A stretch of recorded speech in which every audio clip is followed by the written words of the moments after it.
Bon Marthe, tu as participé à cette manifestation. Qu'est-ce que ça t'inspire? Moi, la première des choses que je veux dire, c'est que je suis bien, que c'est un endroit magnifique, calme, ça sent bon, c'est beau. Et que quand on pense que tout ça va être détruit pour une juteuse opération immobilière de surcroît fomentée par la municipalité, c'est insupportable.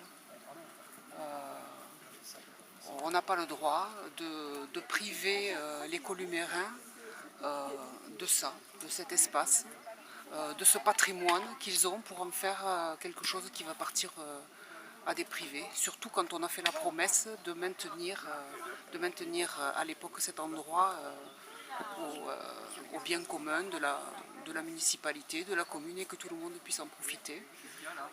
Je remercie Rudy qui au conseil municipal a mis l'accent sur ce sujet, sur ce problème, et qui courageusement a voté contre le plan local d'urbanisation qui veut permettre justement le déclassement de ce site.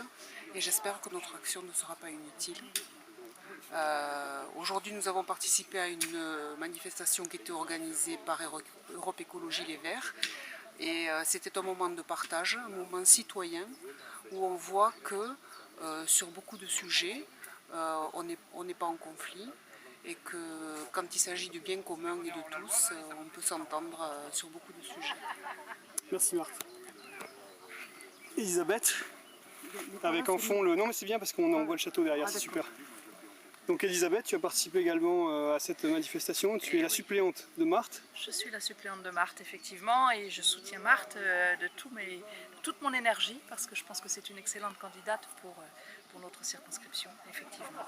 Et effectivement, j'ai participé à cette manifestation aujourd'hui, organisée par Europe Écologie Les Verts, certes, comme Marthe l'a dit, mais surtout parce que voilà, il n'y a pas de frontières, il n'y a pas de couleurs, il n'y a pas de barrières quand on partage une idée aussi importante que celle de préserver le patrimoine pour, non seulement pour nous, mais pour nos enfants et leurs enfants plus tard. Moi, je suis une columérine depuis plus de 30 ans. Mes enfants sont nés ici, ils ne sont pas nés à Colomiers parce qu'il n'y a pas de maternité à Colomiers, ils sont nés à Toulouse, ils ont vécu leur enfance ici. Je me sens responsable de leur laisser un patrimoine qui soit correct, et bétonner sans arrêt, supprimer les espaces verts, c'est pas un avenir pour les générations futures. On n'a pas le droit, c'est une dette écologique qu'on va leur laisser, on n'a pas le droit de ne pas se lever pour combattre ce bétonnage à tout va qui se fait partout, et en particulier à Colomiers ces temps-ci. Okay.